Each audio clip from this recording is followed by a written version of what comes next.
Hello and welcome to this channel. My name is Eric, and in this tutorial I am going to take you through how I work on my pictures. So this is a recent shoot I did with Karen. This tutorial I'm just going to walk you through how I will work on this picture. So this is capture one. This is the image we are going to work on. So first come to my adjust tab. Okay, let me first come to my retouch panel. You can see she has a lot of blemishes, the acne on her skin. So with the help of retouch, we are going to reduce it by some percentage. So I'll just pull my blemish removal to maybe like 80. Okay, I think it's done a good job. So we just have some of these patches to remove. So I think majority of the work with regards to blemish removal has been done for us. So I just come to my, let me see what else I can do. I want to know, I will not even the skin here. I'll use my frequency separation in Photoshop. Let me see, I think the other ones I can do them in Photoshop. So come to adjust. So I think this image is well exposed, but I would want to reduce a bit of the highlights. Pull in the darks in the levels. Mostly I push in the whites and then bring them down in the curves like this. I might touch in my shadows. Let me see. I pull them like this. How I open the shadows now. Let me draw them in so you can have, then I'll reduce the blacks a bit. So I think here is that before, this is after. I think we are some way down. Let me see if I can touch some of the colors. The mid-tone is reddish, so to take the reddish out, just pull towards my cyan or my greens. Let me see. Yeah, I think that's a good job done. Then I'll push in some blues in my shadows. Let me reduce the luminosity. Okay, then maybe put some cyans in my highlights. Okay, so this is after. Let me zoom in a little. This is before, this is after. So just export this into Photoshop. Right click and then edit with the Adobe Photoshop 2026. Let's wait for Photoshop to load. Okay, so welcome to Photoshop. So yeah, some way through, I want to crop this image with a 4x5 Instagram crop.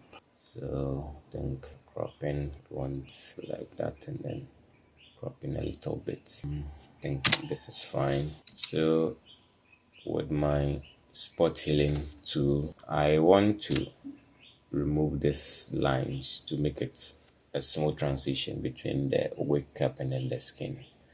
So I just come here and then so I'll do a tutorial on how all these tools works. So I'm trying to make it even with the skin so that one will not know ladies wearing a wig cap. You would think it's her natural hair. So you can see a whole lot of flyover hairs. All these are flying somewhere. So we'll try to reduce them a little.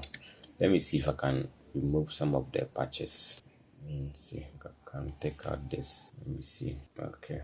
So on this image, I'll do frequency separation. I wouldn't use the dodging and bending technique. So, okay. I think we can work on some of the. Can actually use the patch tool to reduce the unevenness in the skin around this part. Okay, it's getting better. Okay, then the rest I can do with frequency separation. So let me see if I can. I'll duplicate the layers and then remove the background on the top layer. So this is AI doing majority of the work for me because I'm using a paid version of Photoshop. So if I hold my alt and then you can see that almost everything is taken out. We can't see those flyover hairs and things. So control and then click on the layer mask and then I will delete it out. I want to smoothen the background. Yeah. So with the background selected, I just come to my blur, Gaussian blur, and then increase my blur radius to take out those. So I think, and then I can come here inside my layer mask and then select a mask so that I will refine the hair to get more of a perfect selection. There, I think there are still some flyover hairs, but it's not like before. They are not standing out like that. I can actually select my layer mask and then paint with a black fill, paint over. So I'll do a video on how all of these things work. So let me see.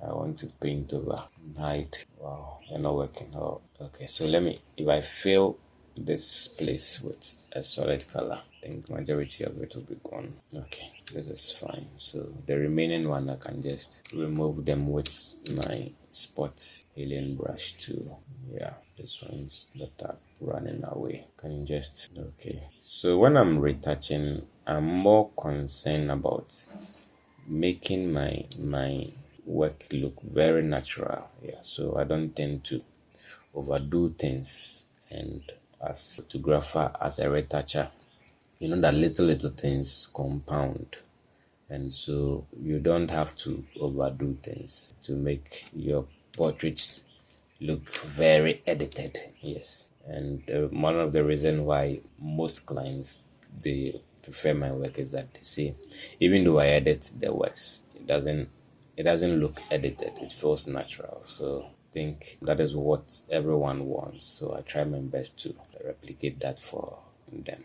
So just a couple of blemishes removal, and then so yes, we have gotten the skin perfect, everything is fine. I'll continue to do my I have an action from FX Ray retouch, and then I'll use the advance. Yes, so per my settings, I realized that when I use a very low blur radius, I get the separation very well. Yes, so mostly I use radiuses around 1.4 to 2. I know in other tutorials you see them using higher frequency radius. I don't know how it works for me, but I tested those things, it didn't work. But when I brought the radius down, it works perfectly for me, so I have stayed there. And so I'll actually do a video showing all those two things so that you know my reason for doing that. So with my lower frequency selected, come to my brushes, and then I have my mixer brush.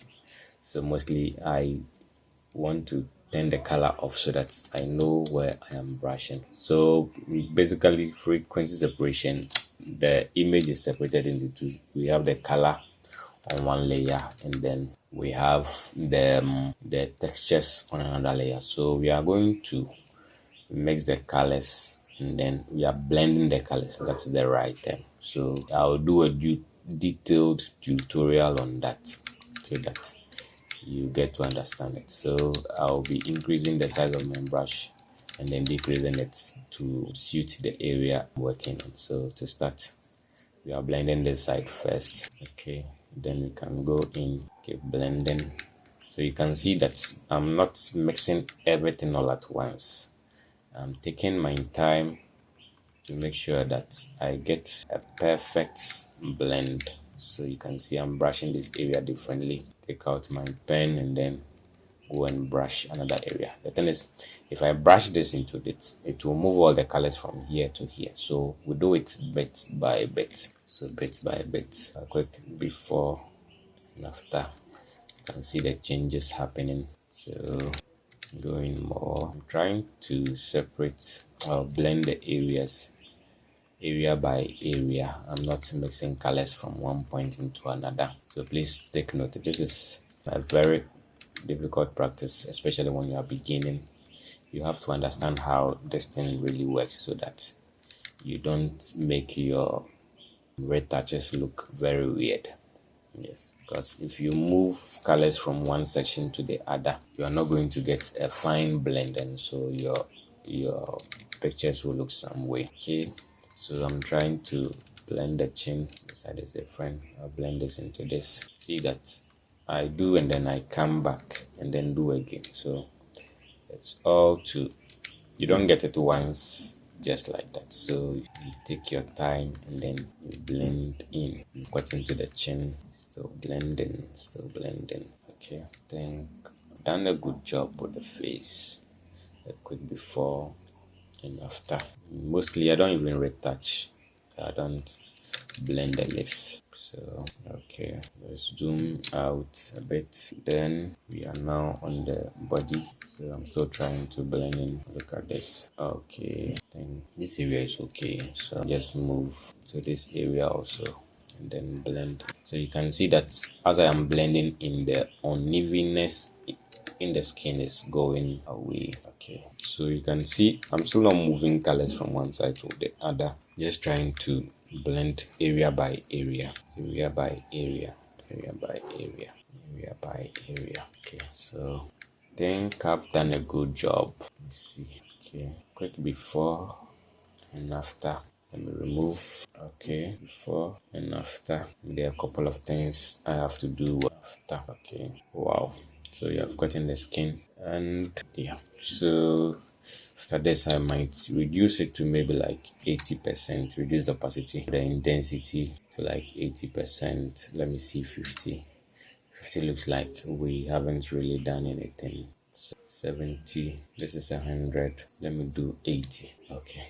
So I can merge my layer and then come back to see if I can remove some of these distractions. Okay, let's see. So these features are being done by AI now. So very soon I might sign on to either Evoto or Rebel and things for those features to become very easy.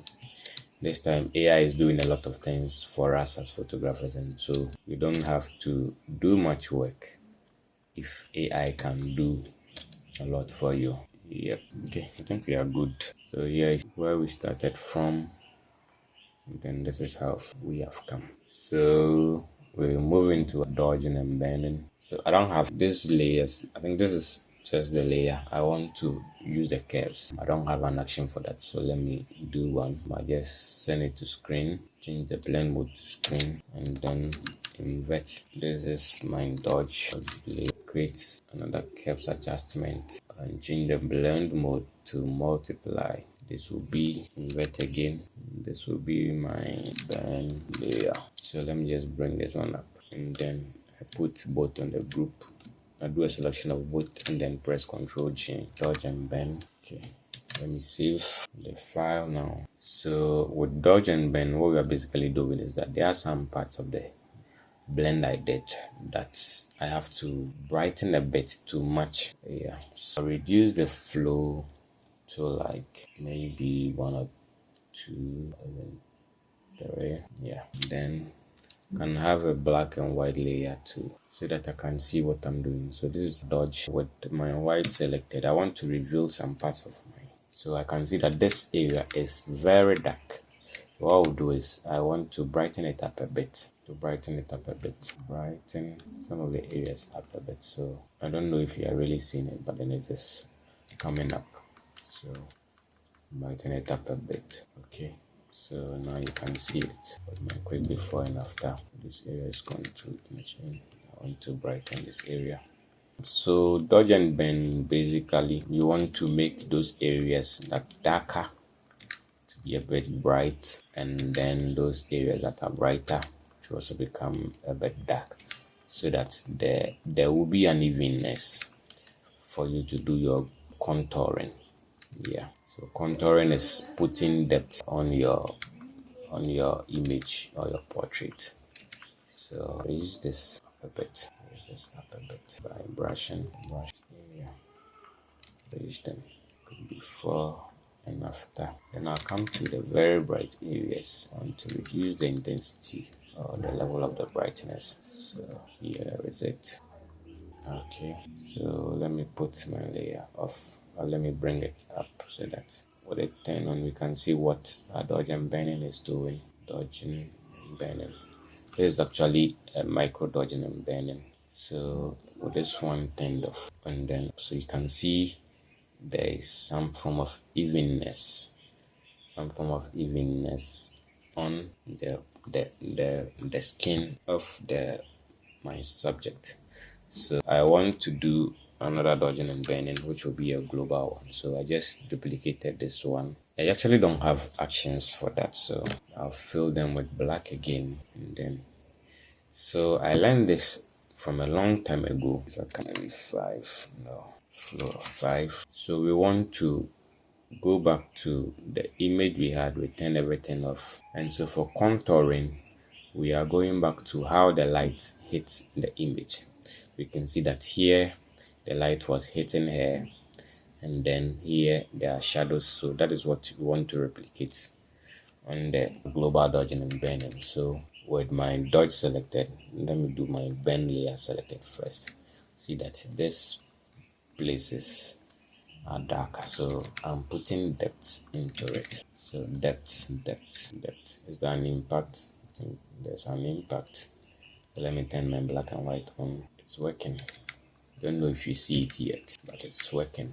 Okay, so I'm basically just putting depth. I think here was depth. I'm just putting back the depth here. We have here. So a quick before and after.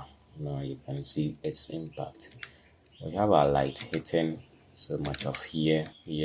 Our light hitting here. Some light hitting here. Light hitting here. Some light hitting here. Some light hitting here. Some light hitting here. Some light hitting here. Some light hitting here. So basically, some depth that must come here. Come to a skin, burning here, or burning here, dodging here. So if I had a lot of time, I would have removed all these skins and made the skin more even, but this is just something that I want to do quickly and then send to my makeup artist, as I said earlier on. So in here, I'm burning there, then I'll dodge here, let me dodge here. So this is the impact of what we have done. So putting everything back, we have here, we have our frequency separation, then we have our dodging and burning. That's the micro, and then this is the final global dodging and burning.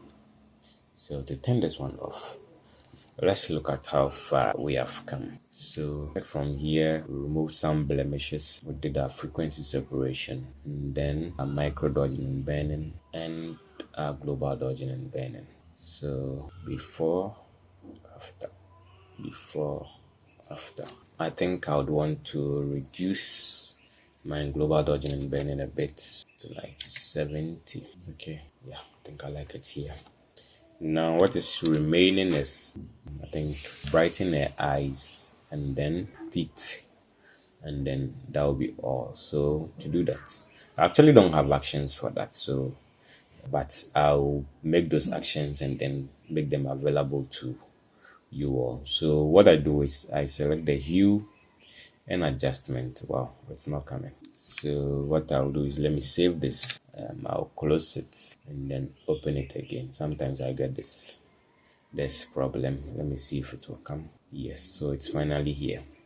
So I'll reduce the saturation of everything because I don't want any color to pop. And then because the teeth is mostly white, I'll put in my filter and then I'll select the cooling filter 8, and then I will select my curves and then increase the brightness, and then I select all 3 layers, Ctrl G to put them in a group, and then Alt and then layer mask to create an inverted layer mask of the group. So what I'll do is I'll select my brush, increase the flow and opacity to 100, and then I will paint the eyes and then the teeth. So reducing the size of my brush, can see it is working now. See it is working now. Can see it is working now. See it is working. Can see it is working. So let me can see it is working. Okay, so I'm just painting over the teeth. Yep. So this is a quick before and after. But I think it is too bright, so I'll maybe reduce opacity a bit. I think here is a sweet spot. Let me make it 40 before and after. Okay, let me take it to 60. I think we are good to go. So yes, we are done. This is how I will work on the normal portrait I took. So I hope you have learned something. I'm going to do more videos and share here so that I can teach a lot of you guys. I don't want you to suffer like how I suffered when I started photography here. So I'll end my video here. Let's come to capture one. So this is what we have worked on. This is so let me actually make it. This is okay. So this is our before. So this is before and then this is after. So you can tell the difference. Everything is smooth now. Thank you guys for staying tuned and watching. See you another time.